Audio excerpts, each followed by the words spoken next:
Y bueno, en esta mañana vamos a, compartir unas diapositivas y al principio decir manda, pero no tiene que mandar su espíritu porque su espíritu ya mora en nosotros. Entonces me quedé con eso, no manda, no, que su espíritu nos enseñe. Y bueno, que sea su Santo Espíritu el que edifique su iglesia y aprendamos en este salmo, el Salmo 19. Por lo general no se predica mucho de los salmos, pero creo que como en toda la Escritura, Dios habla y estamos aquí, vamos a ver literatura poética, así que vamos a abrir la Biblia en el Salmo 19, por favor, si tienen tiempo, vayan rápido por su Biblia. Ustedes están viendo esto en retransmisión, páusale porfa y ve por tu Biblia para poder seguir en lo que estamos viendo. Si bien voy a estar compartiendo aquí las diapositivas con los versículos bíblicos, pero porfa, nunca está de más que tengas ahí cerca tu Biblia. Si ven que estoy predicando sentado es porque no tengo atril.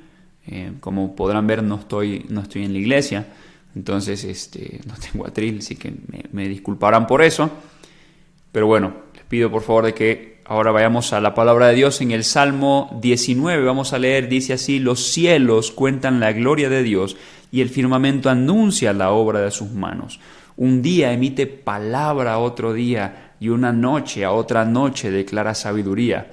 No hay lenguaje ni palabras, ni es oída su voz.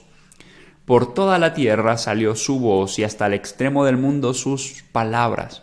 En ellos puso tabernáculo para el sol, y como esposo que sale de su tálamo se alegra cual gigante para correr el camino. De un extremo de los cielos es su salida y su curso hasta el término de ellos. Y nada hay que se esconda de su calor. La ley de Jehová es perfecta, que convierte el alma. El testimonio de Jehová es fiel, que hace sabio al sencillo. Los mandamientos de Jehová son rectos, que alegran el corazón. El precepto de Jehová es puro, que alumbra los ojos. El temor de Jehová es limpio, que permanece para siempre. Los juicios de Jehová son verdad, todos justos. Deseables son más que el oro, y más que mucho oro afinado, y dulces más que miel, y que la que destila del panal. Tu siervo es además amonestado con ellos. En guardarlos hay grande galardón. ¿Quién podrá entender sus propios errores? Líbrame de los que me son ocultos. Preserva también a tu siervo de las soberbias, que no se enseñoreen de mí. Entonces seré íntegro y estaré limpio de gran rebelión. Y sean gratos los dichos de mi boca y la meditación de mi corazón delante de ti, oh Jehová, roca mía y redentor mío. Y bueno, este es el Salmo 19 y hemos titulado esta predicación: Os anuncio al Dios no conocido. Y no sé si recordarán en Hechos 17, cuando Pablo va a predicar en el Areópago. Resulta que antes de él predicar había visto en la zona y había visto que había un tipo altar, y dice altar al Dios no conocido. Obviamente Pablo utiliza esto como un recurso del discurso que va a dar. Como un recurso de retórica, podríamos decir. Y dice: este Dios no conocido es al que les vengo a presentar. ¿Por qué? Porque los atenienses no conocían a Dios, al Dios verdadero. Y ciertamente, si bien nosotros hemos conocido a Dios en el sentido de que hemos escuchado el Evangelio de Cristo Jesús, de que todos somos pecadores, estamos destituidos de la gloria de Dios, de que por nuestros pecados no podemos llegar al estándar de Dios y estamos separados de Él, condenados al infierno, pero que por la obra de Cristo Jesús en la cruz, entonces ahora podemos tener vida nueva, perdón de pecados, porque Él pagó en la cruz lo que nosotros teníamos que haber pagado, sufrido. Él pagó en la cruz en nuestro lugar, y por poner nuestra confianza en Él, que Él pagó en nuestro lugar, que murió y resucitó al tercer día, somos salvos. Si bien muchos hemos entendido eso, pero hasta cierto punto Dios pareciera seguir siendo no conocido, porque en la iglesia Y cuando digo en la iglesia, no necesariamente digo nuestra iglesia o la iglesia en la que tú seas parte, si a lo mejor no eres miembro de la Iglesia Bíblica Vida Nueva y estás viendo esto, sino hablo de la iglesia en general, la iglesia universal. Hay mucho desconocimiento de la palabra de Dios. Y yo creo personalmente, y de hecho es una presuposición que uno tiene que tener cuando estudia la palabra de Dios, es Dios quiere ser conocido, Dios desea ser conocido. Y a pesar de que hemos entrado en una relación con Él, por haber entendido el Evangelio y poner nuestra confianza en Él, Él sigue siendo muy desconocido hasta cierto punto para muchos creyentes. Y muchos creyentes viven como si a Dios no le interesara ser conocido. Entonces vamos a hablar de los salmos y en el contexto, vamos a hablar acerca del paralelismo hebreo. ¿Qué es el paralelismo hebreo? El paralelismo hebreo es una característica de la literatura poética judía. El paralelismo hebreo tiene que ver con paralelos de conceptos. Vamos a leer aquí. Bueno, voy a compartir rápido así de esta manera para que se pueda ver mejor. Si a lo mejor lo estoy viendo en un celular. Dice: es notable la ausencia de la rima y métrica en la poesía hebrea. La poesía semítica no consiste en versos rimados, sino en la correspondencia del pensamiento de sus miembros, o sea, el ritmo lógico, que se llama paralelismo. Este es el rasgo más sobresaliente de la poesía bíblica. Ok, cuando nosotros por lo general pensamos en poesía, pensamos en rima, pensamos en métrica, a lo mejor algunos pensarán en verso perfecto, verso alejandrino, etc. Pero la poesía hebrea no es así. La poesía hebrea más bien lo que tiene son paralelismos, o sea, tiene paralelos de conceptos. Estos paralelos pueden ser sinónimos, sintéticos, antitéticos, puede haber inclusio, puede haber etcétera, etcétera, etcétera. Hay un montón de nombres que a lo mejor alguno dirá, bueno, eso es mucho tecnicismo. Bueno, hoy vamos a ver un salmo que tiene paralelismo hebreo sinónimo, o paralelismo sinónimo, y vamos a dejar claro cómo se entiende ese tecnicismo y vamos a ver cómo entender eso o entender de que la poesía hebrea tiene eso. Tiene estos paralelismos, ayuda a comprender mejor la palabra de Dios. Por eso la importancia de no perder la oportunidad de prepararnos más en el estudio de la palabra de Dios.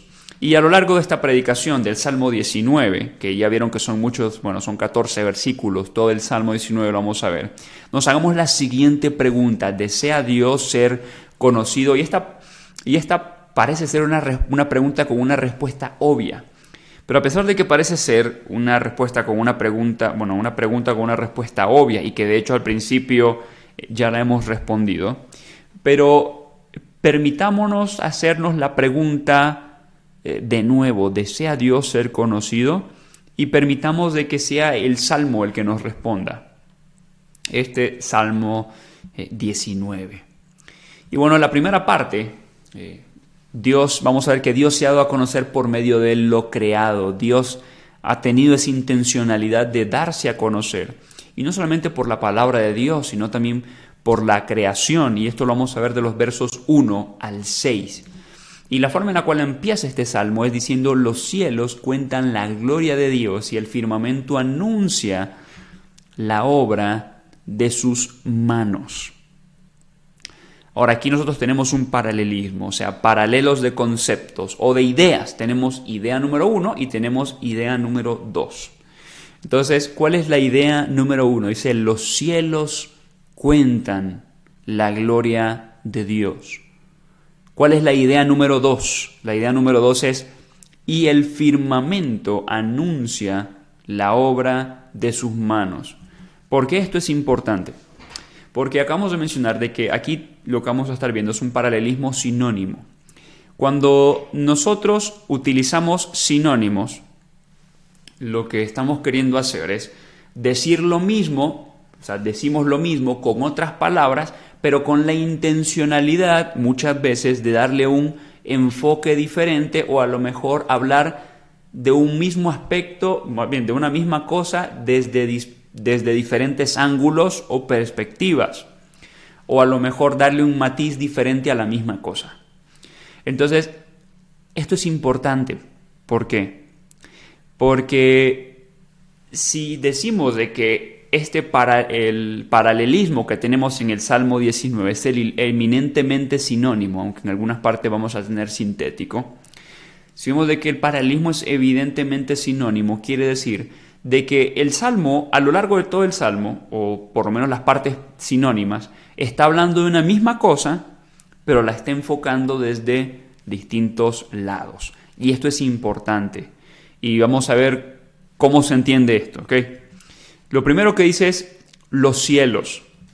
¿Qué sería el sinónimo de cielos? Bueno, el sinónimo sería el firmamento. Y nos vamos a dar cuenta de que aquí dice cuentan, y luego en la idea número 1 dice cuentan, y en la idea número 2 dice anuncia. Y después va a decir la gloria de Dios, o sea, los cielos cuentan la gloria de Dios. ¿Y cuál sería el paralelo de la gloria de Dios? La obra de sus manos. Por eso es importante entender qué tipo de paralelo, de paralelismo tenemos en el Salmo. ¿Por qué? Porque aquí hay algo muy importante que nos está diciendo la Escritura. Porque uno dice, ok, la gloria de Dios. ¿Y cuál podría ser un sinónimo para hablar de la gloria de Dios? Y uno a lo mejor se queda pensando, pero el salmista dice de que, o de alguna manera el salmista está diciendo de que la gloria de Dios es la obra de sus manos. Ahora, vamos ahorita a tratar de conceptualizar qué es la gloria de Dios y vamos a ver cómo esto está relacionado con la obra de sus manos. Y vamos a mostrar estos paralelismos sinónimos en el verso 1 y 2, simplemente para que entendamos cómo esto nos ayuda a entender o ampliar más un concepto. Y después vamos a seguir en el resto del Salmo. Ahora dice, los cielos cuentan la gloria de Dios. Entonces, vemos los cielos y pensamos en la gloria de Dios. Y vemos la creación, vean ese cielo también, ese cielo en ese mapa precioso. La Escritura dice, eso cuenta la gloria de Dios. Ahora, antes de seguir, porque yo estoy dando por sentado de que muchos entendemos que es la gloria de Dios, pero ¿qué tal si nunca habías escuchado de esto? Y dice, bueno, pero ¿qué es la gloria de Dios? ¿Okay? ¿Cómo el cielo puede contar la gloria de Dios? Bueno, primero vamos a explicar qué es la gloria de Dios. Éxodo 16, versos 6 al 7, dice, entonces dijeron Moisés y Aarón a todos los hijos de Israel, en la tarde sabréis que Jehová os ha sacado de la tierra de Egipto y a la mañana veréis la gloria de Jehová. Ok, Moisés le está diciendo al pueblo que ellos van a ver la gloria de Jehová, porque él ha oído vuestras murmuraciones contra Jehová. Porque nosotros, ¿qué somos para que vosotros murmuréis contra nosotros? ¿Qué es lo que está pasando aquí en el contexto? El pueblo está está cruzando el desierto, el pueblo se está quejando, el pueblo dice, no tenemos carne, y Dios dice, ok, ¿quieren carne? Les voy a dar carne. Dios se va a manifestar al pueblo y les va a dar lo que están pidiendo. Luego dice, y la gloria de Jehová, Éxodo 24, estamos posterior a que Dios ha dado los 10 mandamientos, dice, y la gloria de Jehová reposó sobre el monte Sinaí. Okay. Éxodo 20 se está dando en el monte Sinaí la ley de Dios. Y la nube lo cubrió por 6 días. ¿Qué es lo que cubrió por 6 días? El monte. La nube lo cubrió por 6 días y al séptimo día llamó a Moisés de en medio de la nube, y la apariencia de la gloria de Jehová era como un fuego abrasador en la cumbre del monte. Entonces, dice que la gloria de Dios estaba en la cumbre del monte y se manifestaba como un fuego abrasador a los ojos de los hijos de Israel. Y entró Moisés en medio de la nube y subió al monte, y estuvo Moisés en el monte 40 días y 40 noches. Y luego, cuando vamos al final de Éxodo, llegamos al capítulo 40. Éxodo capítulo 40 es cuando se ha hecho el tabernáculo, se han dado las especificaciones de cómo se debe realizar el tabernáculo de Dios. Y dice, entonces una nube cubrió el tabernáculo de reunión y la gloria de Jehová llenó el tabernáculo. Entonces, lo que vamos a encontrar aquí es que dice que la gloria de Dios entró en el tabernáculo. Creemos que en el lugar santísimo, ¿no? Y no podía Moisés entrar en el tabernáculo de reunión porque la nube estaba sobre él y la gloria de Jehová lo llenaba. ¿Qué pasaba cuando un hombre veía a Dios? Moría. De hecho, es lo que Dios le dice a Moisés cuando Moisés pide ver su rostro en Éxodo 34 y Dios le dice, vas a ver mis espaldas, y Dios le muestra un destello de su gloria, pero no lo ve cara a cara porque entonces Moisés iba a morir. Y algo interesante es lo que dice Jesús en Juan 13, 31 al 32.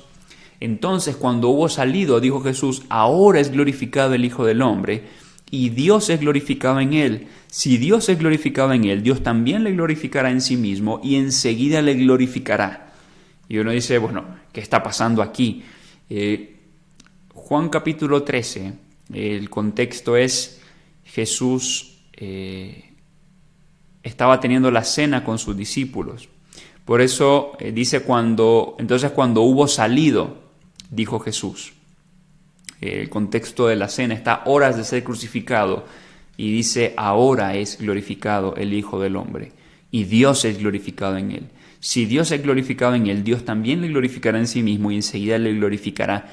¿Dónde le glorificará? Jesucristo está a punto de pasar por el proceso de crucifixión, muerte, resurrección. ¿Es eso algo glorioso? Por supuesto que es algo glorioso. Es algo glorioso si entendemos que la gloria de Dios es la manifestación de sus atributos. La gloria de Dios es la manifestación de sus atributos. Cuando la gloria de Dios estaba en el tabernáculo, ¿por qué muchos no podían acercarse? ¿Qué pasa si alguien se acerca al lugar en donde se está manifestando un Dios justo, santo, que no tendrá por inocente al culpable? ¿Qué iba a pasar? Iba a morir. ¿Por qué? Porque en ese lugar se estaban manifestando los atributos de Dios. Y cuando un hombre pecador entra en contacto con la santidad de Dios, con la justicia de Dios, con los atributos de Dios, y el hombre es pecador, el hombre simplemente va a morir, porque se están manifestando los atributos de Dios ahí. Y en la cruz se estaban manifestando los atributos de Dios, por supuesto. Se estaba manifestando su gracia, su perdón, su misericordia, su juicio, su justicia. La gloria de Dios es la manifestación de sus atributos, de los atributos de Dios. Por eso Moisés no podía entrar. Ahí se estaban manifestando los atributos de Dios, ese Dios santo, ese Dios justo, ese Dios omnipotente, omnisciente, omnipresente, eterno, infinito, y los atributos de Dios. Se estaban manifestando los atributos de Dios. Entonces, cuando el pasaje bíblico dice que los cielos cuentan la gloria de Dios, está diciendo que la creación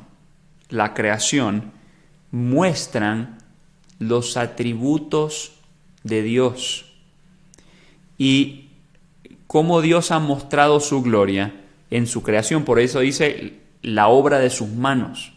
Cuando nosotros vemos la creación, cuando nosotros vemos los cielos, ¿qué podemos ver de Dios en cuanto a su carácter? Vemos un Dios omnipotente, vemos un Dios sabio, vemos un Dios creativo, vemos los atributos de Dios, las características de Dios en la creación. Eso es lo que el Salmo nos está diciendo. Sigamos leyendo. Dice, un día emite palabra a otro día y una noche a otra noche declara sabiduría. Entonces, una vez más, veamos los paralelos. Un día emite palabra a otro día. Ahí tenemos la primera idea que tiene que ver con periodos de tiempo. ¿Cuál sería el paralelo? Noche y noche. Está hablando de periodos de tiempo del día, cuando hay luz y cuando no hay luz del sol, sino más bien el reflejo de la luz del sol por la luna. Dice, emite palabra, declara sabiduría. ¿Se dan cuenta cómo son sinónimos? O sea, emite palabra, declara sabiduría. Ahora, vamos a entender esto porque suena un poco confuso, ¿ok? Recordemos de que es poesía hebrea, entonces aparte de paralelismos, vamos a encontrar que hay metáforas, vamos a encontrar de que hay lenguaje figurado. Y para ilustrarlo, vamos a imaginar de que una parte es un día y otra parte es otro día, ¿ok? De esta foto que tenemos acá. Entonces dice, un día emite palabra al otro día, y luego dice, habla de la noche. Y dice de que una noche emite también palabra a otra noche, declara sabiduría. Ahora, si entendemos de que el Salmo está hablando en sinónimos,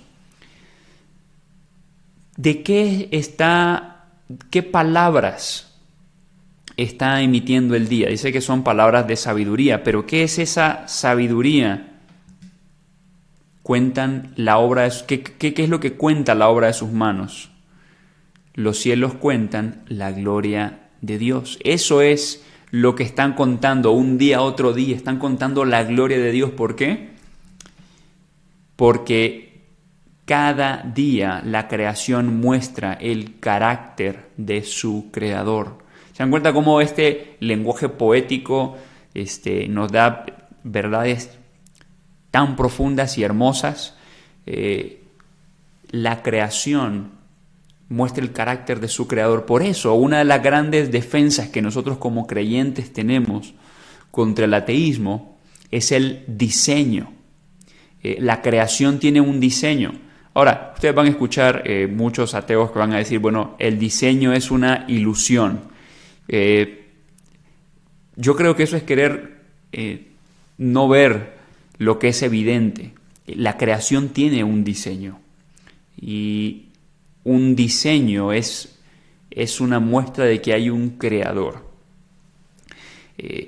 La creación muestra de que hay un Dios omnipotente, omnisciente. Si la creación es tan compleja, si no podemos entender la creación, si hay tantas cosas del universo que no podemos entender, imagínense cuán más grande no es nuestro creador. O sea, al ver la creación, nosotros lo que podemos ver es el poder de Dios, es la sabiduría de Dios, la creatividad que tiene para hacer todo lo que hace, aún con belleza. O sea, hay elementos en la naturaleza que no necesariamente tienen un propósito funcional, sino simplemente de estética. O sea, eso nos muestra quién es nuestro creador, muestra sus atributos.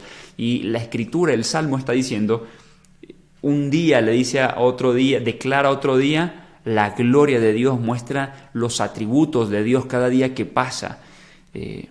Nos muestra cómo es nuestro Dios, porque Dios se ha dado a conocer en medio de su creación. No hay lenguaje, ni palabras, ni es oída su voz.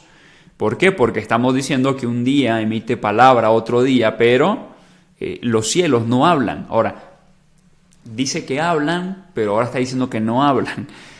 ¿A qué se refiere? Bueno, no hablan en lenguaje humano. Lo que está diciendo el salmista es, este mensaje que nos dice la creación, no lo dice por medio de un lenguaje humano, sino de que al verla entonces podemos darnos cuenta de ese mensaje que trae la creación en cuanto al creador.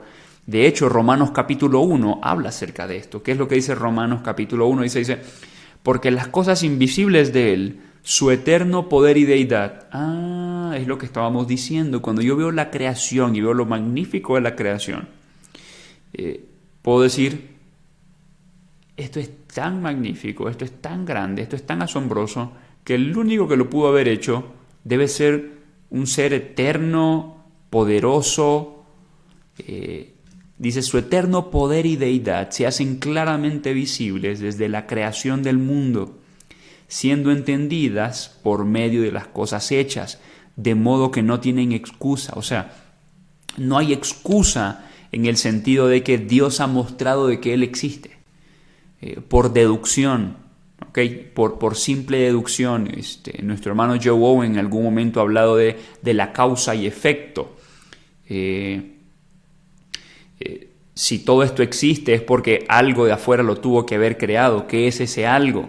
Okay, debe haber algo. Si esto tiene un diseño es porque tiene que haber un diseñador. Si esto tiene un orden, si esto tiene una forma de funcionar, si hay leyes en el universo es porque tiene que haber una mente detrás. Las cosas invisibles de Dios son visibles. Yo no puedo ver el poder de Dios en el sentido de aquí estoy viendo el poder de Dios. No lo puedo ver, pero eso invisible de Dios es claramente visible por medio de la creación. Puedo deducir elementos, características de Dios al verlo creado. Verso 4 dice, por toda la tierra salió su voz y hasta el extremo del mundo sus palabras. En ellos puso tabernáculo para el sol. Ahora, ¿quiénes son ellos? Los cielos. Dios en los cielos puso un lugar para el sol. Y sigue describiendo la creación y cómo esta creación muestra características de su creador. Ahora, aquí hay algo muy importante porque dice, por toda la tierra salió su voz. Ahora, ¿cuál sería el sinónimo de voz? Bueno, palabras. Y hasta el extremo del mundo sus palabras. Ahora, es muy interesante porque la palabra voz en el original no necesariamente se puede traducir como voz. De hecho, la palabra en el original hace referencia a un cordel para medir. Referencias a esto, o la misma raíz de esta palabra, le encontramos en Jeremías 31:39. ¿Qué dice Jeremías 31:39? Dice, y saldrá más allá el cordel de la medida delante de él sobre el collado de Gareb y rodeará a Goa. Ahora, contexto rápido de Jeremías 31, Dios está diciendo que Dios va a restaurar a su pueblo, juicio va a venir sobre Israel, sobre su tierra, pero dice, yo les voy a volver a dar lo que a ustedes les corresponde. Y dice, y saldrá más allá el cordel de la medida. Esta palabra que aquí se traduce como cordel es la misma palabra que se utiliza para voz en el Salmo 19, verso 4. Y por el paralelismo que hay sinónimo, el traductor dice, bueno, aquí muy probablemente más bien tiene que ver con voz, porque la siguiente palabra que sale en la idea 2 es palabras. Pero sigue siendo la palabra o la raíz de la palabra cordel. ¿Por qué? Porque es la palabra de Dios, el cordel que ha delimitado todas las cosas. No sé si nos damos cuenta lo que el Salmo nos está diciendo.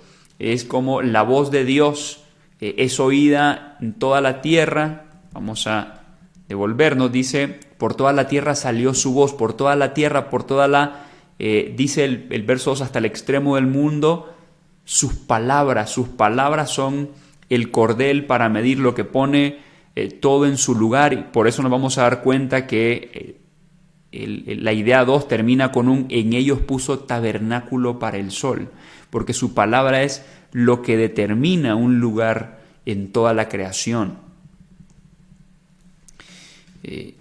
Versos 5 y 6, y sigue hablando ahora del sol. Y este como esposo que sale de su tálamo se alegra cual gigante para correr el camino. De un extremo de los cielos es su salida y su curso hasta el término de ellos, y nada hay que se esconda de su calor. Ahora, aquí hay que a lo mejor aclarar algo.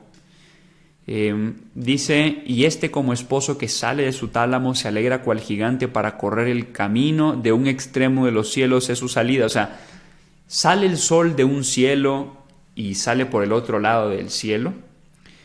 Porque a lo mejor alguien que le está queriendo buscar el problema a la palabra de Dios, aquí va a decir, esto no es para nada científico. Porque nosotros sabemos de que no es que el sol sale de un lado y aparece de él y se oculta por el otro, sino de que más bien la Tierra está rotando al momento de que está girando alrededor del Sol. La Tierra está trasladándose, tenemos traslación, el movimiento de traslación alrededor del Sol, y rota sobre su mismo eje, sobre su eje. Entonces dice, no es que el Sol sale de un lado y se oculta por el otro. Bueno, lo que pasa es que Esto es más que obvio que el salmista, el poeta, está haciendo uso del lenguaje observacional. Está diciendo las cosas como se observan desde la tierra. Eso no niega la veracidad de la palabra de Dios, es simplemente el lenguaje observacional. De hecho, todos nosotros utilizamos lenguaje observacional. Nosotros también decimos la salida del sol, la puesta de sol, porque no decimos ahorita la tierra está girando y vamos por el grado. No hablamos así, es lenguaje observacional. Dice, de un extremo de los cielos es su salida y su curso hasta el término de ellos, y nada hay que se esconda de su calor. ¿Y qué tiene que ver esto con lo que venía hablando el autor? Recordemos de que el autor está hablando de cómo la creación muestra el carácter de su creador, cómo la creación muestra el carácter de Dios. Entonces, si dice de que el sol sale y que no hay nadie que se libre de su calor, lo que está diciendo es, si el sol sale de un extremo hasta el otro y nada se libra de su calor, y el sol como el resto de la creación refleja el carácter de Dios, entonces nada se libra de percibir o incluso ser beneficiario del carácter de Dios. Nos beneficiamos de lo que Dios ha puesto en la creación, que es un reflejo de su carácter. De hecho, es lo que muchos teólogos llaman gracia común, de que todos recibimos beneficios de parte de Dios, porque la creación muestra características del carácter de Dios. Todo fue creado por el poder de su palabra. Recordemos el verso 4 que dice que su voz, el cordel para medir, toda esta creación que apunta a que haya un creador. Toda esta creación fue creado por el poder de su palabra. Si nosotros nos vamos a Génesis capítulo 1, nos vamos a dar cuenta de que la Escritura dice, y dijo Dios, y dijo Dios, y dijo Dios, y todo se iba creando, todo se iba haciendo por el poder de su palabra. Entonces, Dios se ha dado a conocer en lo creado. Y todo esto creado ha sido hecho, todo lo que ha sido creado, valga la redundancia, por el poder de su palabra. Y es interesante porque ahora el salmista va a empezar a hablar acerca de la palabra de Dios. Dice, Dios se ha dado a conocer por medio de su palabra. Por medio de su palabra, aunque lo que más que todo vamos a encontrar en estos versículos es que va a hablar acerca del poder de su palabra. No va a decir de manera explícita, Dios se ha dado a conocer por medio de su palabra, sino que más bien vamos a ver de que habla de la creación, habla de que esto declara sus atributos, ha sido hecho por el poder de su palabra, y ahora va a hablar del poder de la palabra, pero en el hombre. Entonces la palabra de Dios dice así, la ley de Jehová es perfecta, que convierte el alma. Así que va a hablar ahora de la ley de Jehová. Sabemos de que la ley de Jehová es la palabra de Dios. Ahora, recordemos que habíamos dicho que era importante entender que esto era un paralelismo sinónimo. Entonces, si el Salmo está haciendo uso de paralelismos sinónimos, quiere decir de que la idea número 2 va a tener un paralelo con la idea número 1. Entonces, si la ley de Jehová, sabemos de qué es la palabra de Dios, entonces cuando diga el testimonio de Jehová, ¿de qué está hablando? Sigue hablando de la palabra de Dios. Obviamente la está enfocando desde distintos ángulos. Eso es lo importante de saber, de que está utilizando sinónimos. La intencionalidad del autor es hablar de lo mismo desde distintos ángulos, distintos aspectos de una misma cosa. El testimonio de Jehová, que de hecho el testimonio de Jehová no solamente en su palabra escrita, sino también en su creación, que es de lo que estaba hablando antes el autor. Entonces, la ley de Jehová es perfecta. Por supuesto que la palabra de Dios es perfecta. Y dice que tiene el poder para convertir el alma. Ahora, cuando la Escritura habla de alma, tenemos que entender de que en el contexto veterotestamentario, o sea, en el Antiguo Testamento, la palabra alma es utilizada para hacer referencia a la vida en general. La palabra nefesh hace referencia a vida. De hecho, se utiliza esa palabra para hacer referencia a tanto seres vivos como algunos que ya no necesariamente están haciendo uso de su cuerpo o muertos. Entonces, la palabra hace referencia en general a la vida de una criatura. La ley de Jehová, la palabra de Dios es perfecta, que convierte el alma, convierte la vida de una persona. El testimonio de Jehová es fiel, que hace sabio al sencillo. Ahora, ¿se dan cuenta cómo el paralelismo sinónimo ayuda a entender? ¿Por qué? Porque convierte el alma, hace sabio al sencillo. ¿Qué es hacer sabio al sencillo? Es cambiar la vida de una persona. Entonces, el paralelo me ayuda a entender las ideas. A lo mejor una idea es más clara que la otra. Bueno, hace sabio al sencillo, cambia la vida de una persona. Por eso la idea uno dice convierte el alma. Ahora, hacer sabio al sencillo, ¿qué es eso de sencillo? Y es importante aclararlo, porque en nuestra cultura, cuando pensamos en alguien sencillo, a lo mejor estamos pensando en alguien humilde, ¿no?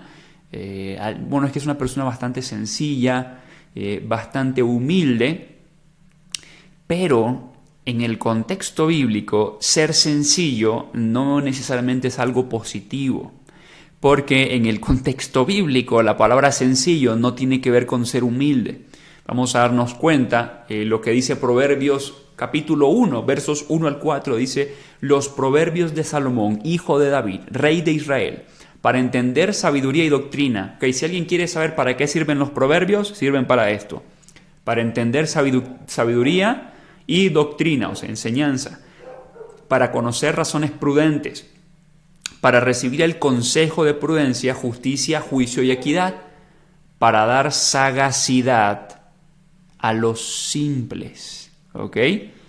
Creo que sagaz no es necesario explicarlo, ¿ok? Esa agudeza, en algunos lugares dicen esa viveza, para dar sagacidad a los simples, y a los jóvenes inteligencia y cordura. O sea, Proverbios es para los jóvenes, más que todo. ¿Por qué? Porque por lo general el joven suele ser, y me incluyo, solemos ser a veces imprudentes por falta de experiencia. Simple, la palabra petit, es la palabra, bueno, significa ingenuo, persona a quien se le engaña fácilmente. Okay, cuando el verso está diciendo una persona sencilla, está hablando de una persona ingenua. Ahora, una vez más, cuando pensamos en alguien ingenuo, pensamos en alguien, alguien noble, alguien bien intencionado, pero la Escritura no está hablando de la ingenuidad como algo positivo, y esto es algo muy importante. No estamos hablando de esto, pero un paréntesis: a veces por cuidar a las personas permitimos o estimulamos a que sean ingenuos. La ingenuidad no es una característica del sabio. Ahora, no quiere decir, hay que aclararlo, de que hay que malear a la gente, o a lo mejor meterle un montón de cosas del mundo para que entonces no sea ingenuo. No quiere decir eso, pero sí esa agudeza para distinguir entre lo bueno, lo malo, lo bien intencionado, lo mal intencionado. El sabio es una persona no sencilla, no es una persona ingenua. Proverbios 14:15 dice: el simple todo lo cree, mas el avisado mira bien sus pasos. O sea, esta es una característica del sabio. La ingenuidad no es necesariamente algo positivo, aunque a veces lo queremos convertir en algo positivo. Una vez más, reitero, no estamos hablando de malear a las personas o a lo mejor contaminar sus ideas, sino que las personas estén advertidas de la realidad de las cosas. Seguimos en el Salmo, ¿ok? Si se dan cuenta, vimos de que el Salmo en el verso 7 empieza a decir la ley de Dios, la palabra de Dios. Eso que ha hecho toda la creación es capaz de cambiar la vida de una persona. Eso que tiene el poder para crear Es lo mismo que puede cambiar y transformar una persona. Darle sabiduría al que no tiene sabiduría. Es capaz de cambiar el alma. Dice los mandamientos de Jehová. Ahora, una vez más, sigue con los paralelos. Entonces, ¿qué son los mandamientos de Jehová? ¿Dónde están los mandamientos de Jehová? Su palabra. Son rectos, que alegran el corazón. La palabra de Dios conforta nuestro corazón. Y de hecho, si nos vamos a Nehemías, capítulo 8, verso 12, nos vamos a encontrar que el pueblo, dice, todo el pueblo se fue a comer y a beber, y a obsequiar porciones, y a gozar de grande alegría, porque habían entendido las palabras que les habían enseñado. El pueblo que ha vuelto del cautiverio se está alegrando porque está pudiendo entender la palabra de Dios. La palabra de Dios trae gozo, trae alegría, trae contentamiento, el poder entender qué es lo que Dios quiere de su pueblo, entender la voluntad de Dios. Y cuando hablamos de la voluntad de Dios, estamos hablando de esa voluntad general, o sea, ¿qué es en general lo que Dios quiere para mi vida? Está en su palabra. Quiere que vivamos vidas santas, reflejando el carácter de Cristo, adorándole, compartiéndole a otros de Él. Eso está en su palabra, es su voluntad. Y el pueblo, al entender su voluntad, porque estaban leyendo la Torá, así que estaban leyendo los mandamientos, lo que Dios quería de ellos, se alegró porque había entendido la palabra de Dios. ¿Cuál es el contexto? El contexto es de que el pueblo había venido del cautiverio, habían estado en Babilonia.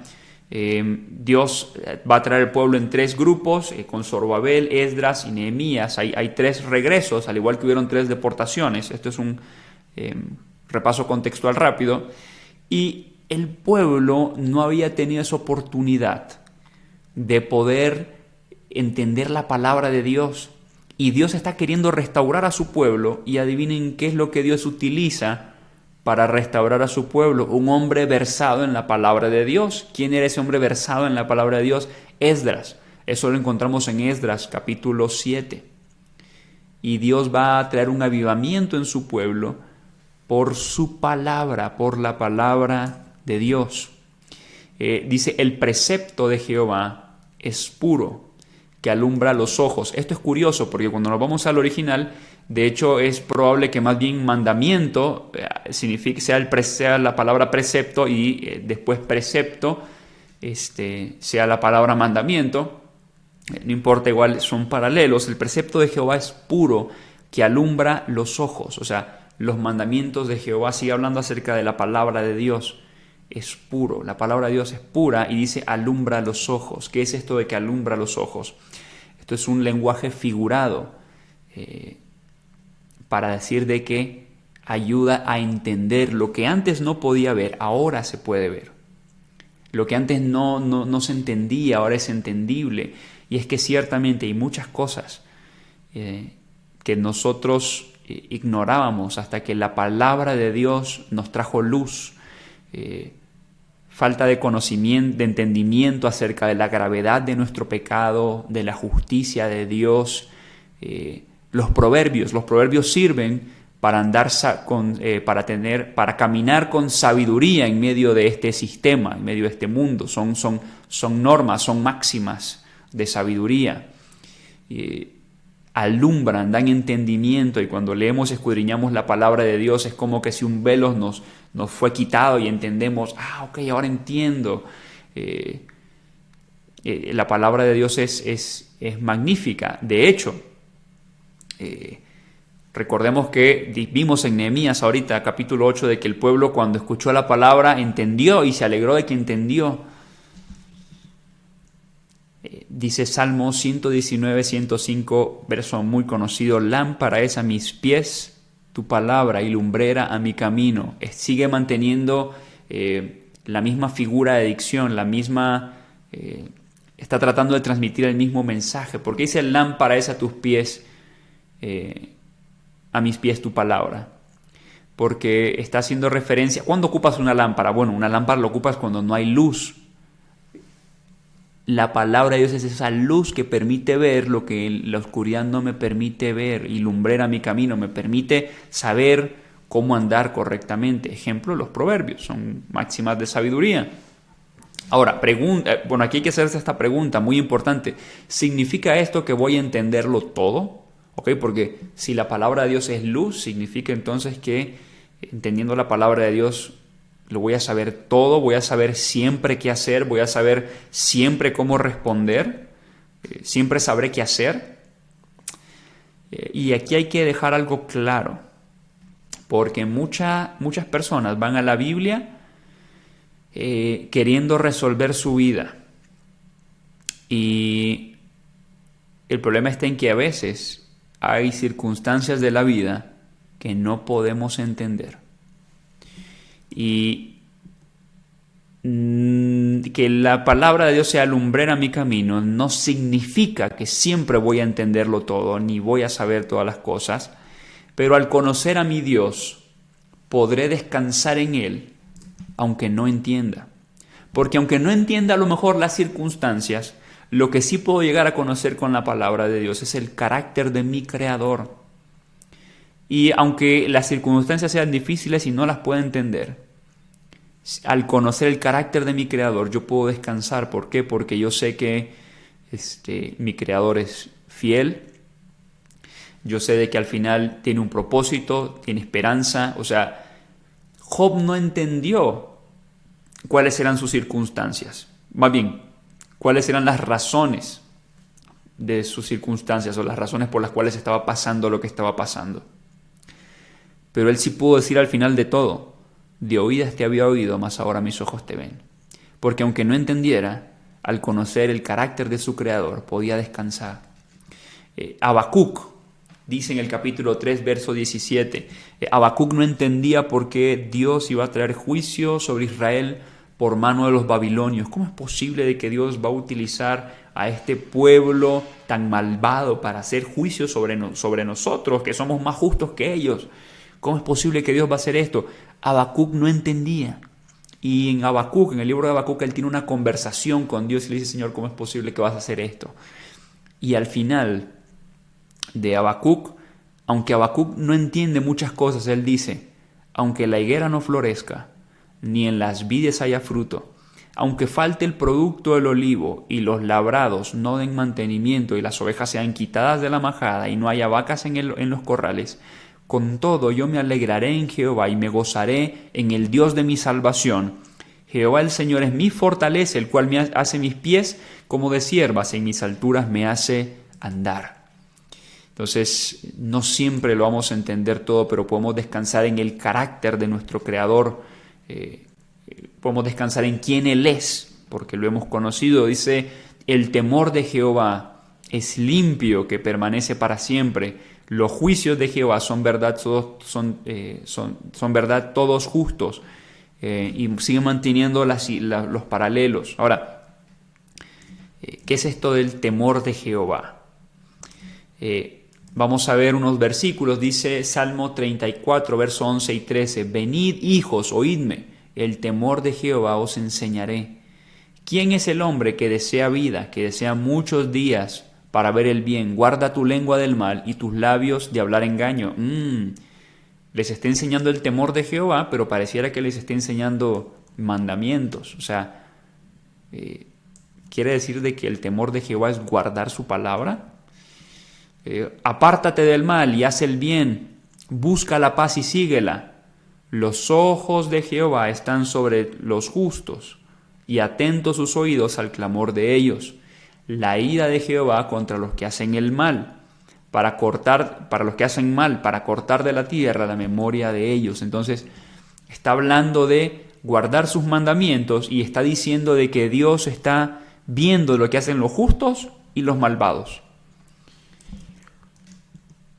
El temor de Jehová es aborrecer el mal, la soberbia y la arrogancia, el mal camino y la boca perversa aborrezco. Entonces, ¿qué es el temor de Jehová? El temor de Jehová es por yo saber quién es mi Creador. Lo vamos a poner aquí. El temor de Jehová es el reconocimiento de quién es Dios, cuyo resultado es que el hombre que teme a Dios hará todo para agradarle y reflejar su carácter, porque reconoce su posición delante de su Creador.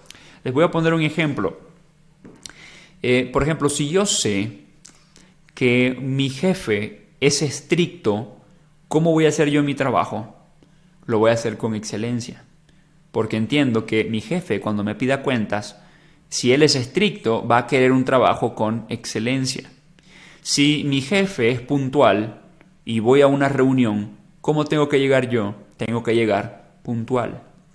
Entonces, si yo sé que mi creador es santo, si yo sé que mi creador es justo, si yo sé que mi creador es misericordioso, ¿cómo voy a andar yo? En santidad, justicia y en misericordia, teniendo misericordia.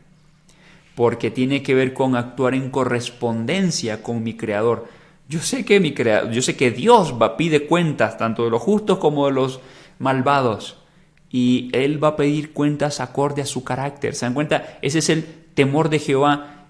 Tiene que ver con un temor reverente. Yo sé quién es Él, entonces tengo que andar en santidad. Y ese temor lo obtengo por su palabra. Sus juicios, dice, son justos. Y posteriormente el salmista va a empezar a hablar acerca de lo deseable de la palabra de Dios. ¿Ok? Hemos visto cómo la palabra de Dios ha creado todas las cosas.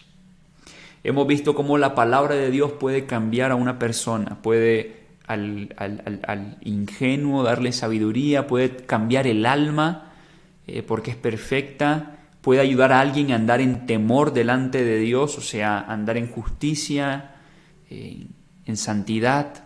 La palabra de Dios puede cambiar a una persona, tiene poder, y por tal razón la palabra de Dios es deseable. Dice, deseables son más que el oro. ¿Qué es más deseable que el oro? Sus juicios. De hecho, acaba de hablar de sus juicios, de su palabra. Deseables son más que el oro, y más que mucho oro afinado, y dulces más que miel, y que la que destila del panal. Va a hablar acerca del oro. Ahora, cuando pensamos en oro, obviamente pensamos en algo muy valioso. ¿Okay? El oro es muy valioso, no se deprecia. Si en algún momento quieres tener algo que no se deprecie, es el oro. El oro no se deprecia. Pero va a decir que la palabra de Dios es mejor que el oro. Y incluso mejor que oro afinado. O sea, el oro afinado es el oro purificado, cuando se le han quitado las impurezas. Obviamente en los tiempos de David no habían los procesos de purificación de metales que hoy en día tenemos, así que no se veía así como lo tenemos en la imagen, pero igual sigue siendo algo precioso, algo valioso. Y luego dice, y dulces más que miel y que la que destila del panal. Ciertamente la miel al día de hoy es un manjar, es un dulce, y en ese tiempo también lo era, es algo para tener deleite, es alimento. Y dice, la palabra es más valiosa que el oro y es mejor, más deseable, más deleitable que la miel misma. Entonces va a hablar de la palabra de Dios como algo deseable. Recordemos, empezó hablando cómo la creación muestra el carácter de su creador, eso fue hecho por el poder de su palabra. Luego viene hablando de cómo la palabra es capaz de transformar a una persona y luego hablar acerca de lo deseable de la palabra de Dios. Bueno, la miel en realidad se ve así en su estado natural, pero bueno, a lo mejor a algunos no les gusta verla así con los insectos, pero lo que hacen estos insectos es delicioso, es la miel, y dice, es más dulce que la miel, la palabra de Dios. Proverbios 4:7 dice, sabiduría ante todo, adquiere sabiduría, y sobre todas tus posesiones adquiere inteligencia. Y sigue hablando, y Proverbios está hablando acerca del consejo de Dios. Si estudiamos Proverbios, vamos a dar cuenta de que esa sabiduría es por la palabra de Dios. Ahora, la palabra de Dios es más valiosa que el oro, es más dulce que la miel. Pregunta, ¿verdaderamente creemos eso? Porque siendo honestos, ¿tratamos la palabra de Dios como si fuera lo más valioso? ¿O en la práctica lo más valioso es mi trabajo? ¿Es el dinero? ¿El oro? ¿O son mis deleites? Lo que me da placer, la miel. es más fácil.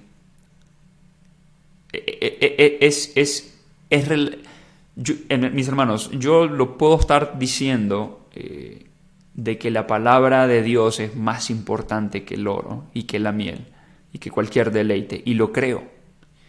Pero siendo honestos, en la práctica luego se vuelve algo difícil.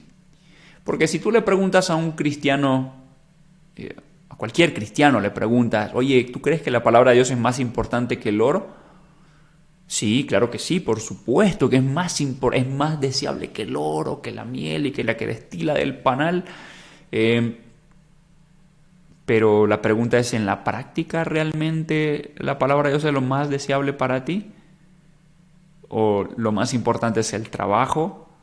Y lo digo con temor, porque ciertamente el trabajo es algo importante, es algo valioso. En la práctica soy capaz de verdaderamente vivir que es más importante la palabra de Dios, es más deseable, la necesito más.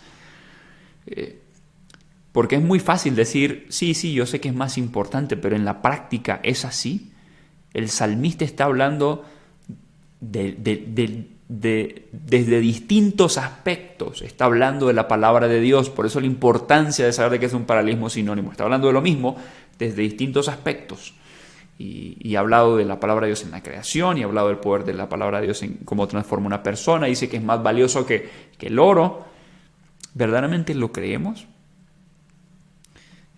¿Verdaderamente creemos esto, que la palabra de Dios es tan importante y que Dios se está dando a conocer por medio de su palabra? Ningún siervo puede servir a dos señores, dice Lucas 16, versos 13 al 14, porque o aborrecerá al uno y amará al otro, o estimará al uno y menospreciará al otro. No podéis servir a Dios y a las riquezas. Y oían también todas estas cosas los fariseos, que eran avaros, y se burlaban de él. ¿Quiénes eran los fariseos? Los que se suponían que conocían la palabra de Dios, los eruditos, pero se burlaban de Jesús cuando decía estas cosas, porque en Lucas 16 vemos una parábola acerca de la importancia de utilizar el dinero con propósitos eternos. Y cuando Jesucristo decía estas cosas, dice, se burlaban de él. Y Jesucristo les respondió, vosotros sois los que os justificáis a vosotros mismos delante de los hombres, mas Dios conoce vuestros corazones, porque lo que los hombres tienen por sublime, delante de Dios es abominación. Y el salmista está diciendo, la palabra de Dios es mejor que el dinero. La pregunta es, ¿en realidad lo creemos? ¿O en nuestro adentro nos reímos a como se reían los fariseos? Porque también somos avaros, porque confiamos en las riquezas más que en Dios. Un artista una vez dibujó de esta manera al Dios del dinero. En griego, la palabra que Jesucristo utiliza para hablar acerca del Dios del dinero es la palabra mamonás. En México eso no se escucha bien, pero esa es la palabra en el original. Esta es una representación que hizo un artista del Dios del dinero. Se ve ahí todo avaricioso, ¿no? Deseando el dinero. Para el hombre esto es sublime. Pero realmente lo que es sublime es la palabra de Dios, la cual permanece para siempre.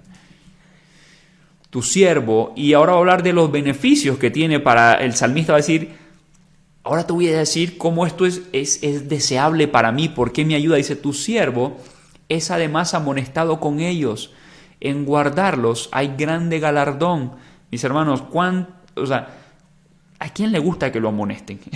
Yo creo que a muy pocas personas les gusta que los amonesten. Ciertamente no es... si bien algunos podrían decir, no, a mí me gusta, no es cierto. O te felicito, si en verdad te gusta que te amonesten, te felicito. Pero por lo general nos cuesta que nos amonesten. Y la palabra de Dios nos amonesta. Y a veces eso es lo duro de ir a la palabra de Dios.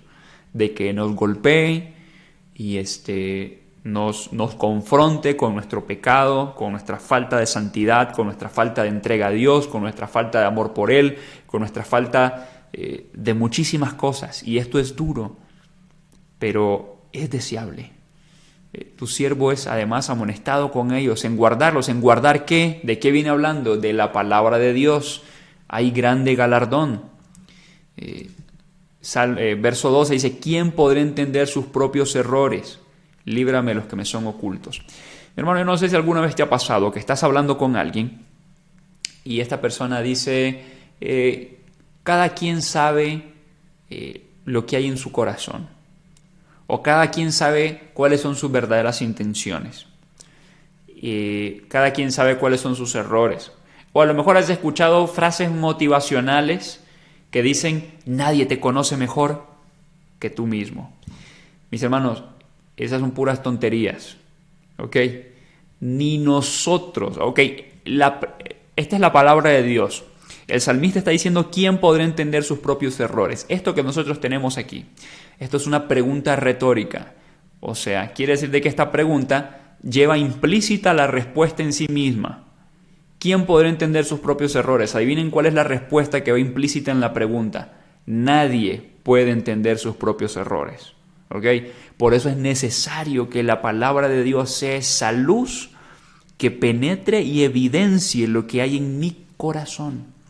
Y muchas veces por eso huimos de la palabra de Dios. ¿Saben algo? Cuando alguien anda mal, ¿saben cuál es una de las primeras cosas que pasa con esa persona? Deja de ir a la iglesia. Porque la palabra de Dios evidencia lo que hay en su corazón.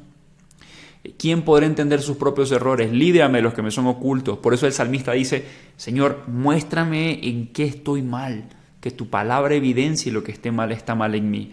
¿Ustedes creen que David, el hombre conforme al corazón de Dios, se creía capaz de haber pecado con Betsabé si le hubieran preguntado 7 años antes? Yo creo que hubiera dicho que no. Entonces, cada quien se conoce a sí mismo, o solamente tú te conoces. No, ni tú te conoces. Por eso es necesario que la palabra de Dios alumbre lo que hay en nosotros. Y el salmista termina diciendo, preserva también a tu siervo de las soberbias, que no se enseñoreen de mí. Entonces seré íntegro y estaré limpio de gran rebelión. Sean gratos los dichos de mi boca y la meditación de mi corazón delante de ti, oh Jehová, roca mía y redentor mío. Dice, preserva de las soberbias, que no se enseñoreen de mí. Lo que está diciendo el salmista es que tu palabra me ayude a permanecerme humilde. ¿Por qué? Porque cuando somos confrontados con la palabra de Dios y vemos la grandeza de nuestro Creador, vemos la grandeza de nuestro Creador en la creación, incluso es como empieza el Salmo. Cuando vemos en la palabra de Dios la santidad de nuestro Dios, la justicia de Él, su gracia, su misericordia, su grandeza, su omnipotencia, su eternidad, mis hermanos, no hay lugar para las soberbias. Cuando la Escritura dice que de lo vil y menospreciado escogió Dios, no hay lugar para la soberbia. Por eso el salmista dice, preserva también a tu siervo de las soberbias, que no se enseñoreen de mí, tu palabra que me ayude a mantenerme en mi lugar, en donde debo estar. Incluso como ministros del Evangelio, mi hermano, si como creyentes podemos hacer cosas es por el poder de su Espíritu Santo. No hay lugar para la jactancia, ni siquiera en el ministerio, en ningún lugar. Entonces, dice, seré íntegro y estaré limpio de gran rebelión. Que tu palabra me mantenga en mi lugar, para que sea íntegro, para que tu palabra evidencie lo que esté en mí, pueda andar en integridad, limpio de gran rebelión. Sean gratos los dichos de mi boca y la meditación en mi corazón. ¿Okay? Que lo que salga de mi boca sea lo correcto. Proverbios dice que es para dar sabiduría y de hecho Proverbios enseña sobre el correcto uso de las palabras. Pero también dice, y la meditación de mi corazón. Y mis hermanos, ¿qué es la meditación de mi corazón? ¿A qué se refiere la Escritura con corazón? Yo no estoy meditando con mi corazón ahorita no está meditando, mi corazón está bombeando sangre. Pero de manera figurada, cuando la Escritura habla de corazón, está haciendo referencia al hombre interno. ¿Okay? En general está hablando del hombre interno. Algunos dicen el asiento de las emociones, intelecto y voluntad. Puede ser una forma de definirlo. En general está hablando del interno, donde se maquinan los pensamientos. Está hablando donde donde surgen las emociones, donde se maquinan las decisiones, o sea, lo que voy a hacer, la voluntad. Por esto se habla del asiento de emociones, intelecto y voluntad. Cuando habla del corazón, está hablando del hombre interno. Lo que se maquina dentro mío, dice, y sean gratos los dichos de mi boca y la meditación de mi corazón delante de ti, aun lo que se maquina dentro mío, que por tu palabra pueda ser agradable.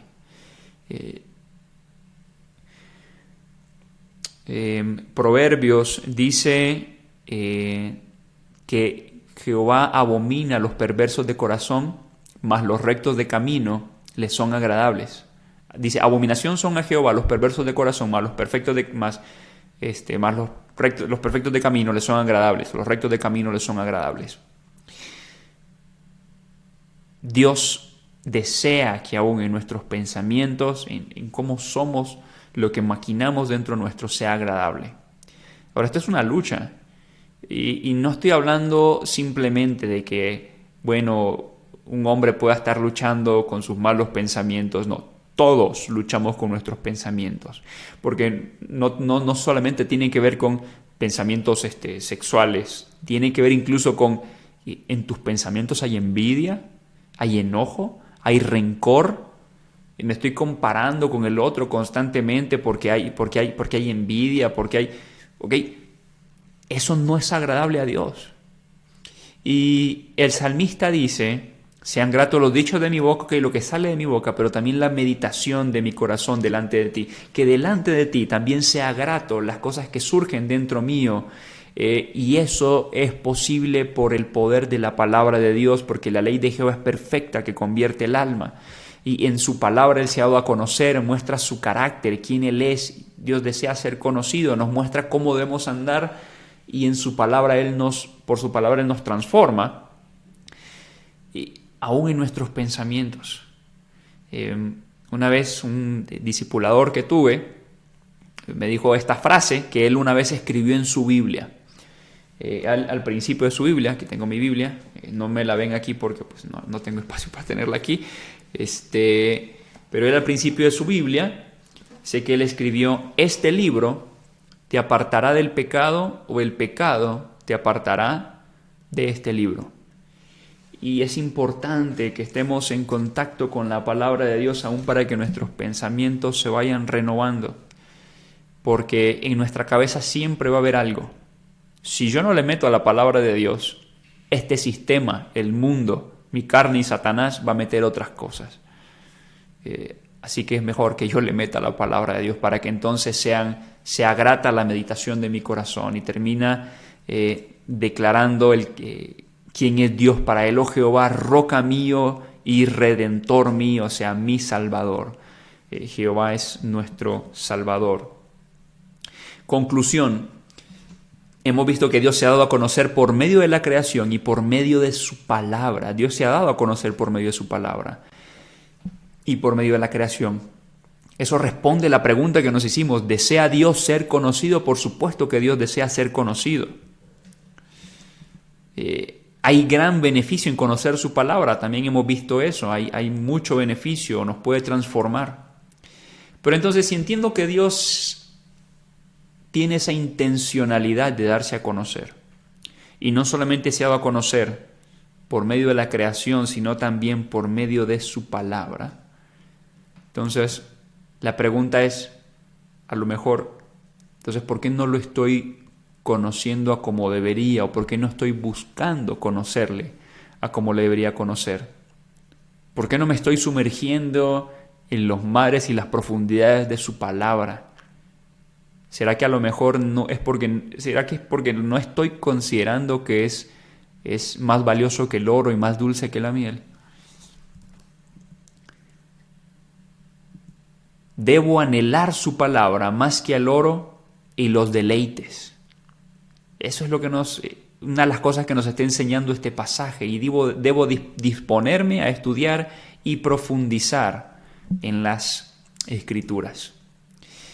Y quisiera que termináramos en actitud de oración y pidiéndole al Señor que obre en nuestro corazón. porque puede ser de que en nuestros labios digan sí, la palabra de Dios es lo más valioso. Dios quiere darse a conocer, por supuesto que quiere darse a conocer, pero que en nuestra práctica estemos negando eso que declaramos con nuestra boca. Si Dios se ha dado a conocer, tiene la intencionalidad de darse a conocer, y yo creo que su palabra es más dulce que la miel y más valiosa que el oro, debería yo estar meditando en ella, profundizando en ella cada vez más y más. Que podamos pedirle esto a Dios en oración. Amantísimo Dios y Padre Celestial, gracias Señor te damos por la oportunidad de poder compartir tu palabra, la cual es santa, eterna e inagotable. Dios, te queremos pedir que tu Santo Espíritu obre en nuestro corazón, que en la práctica no neguemos lo que decimos con nuestras palabras.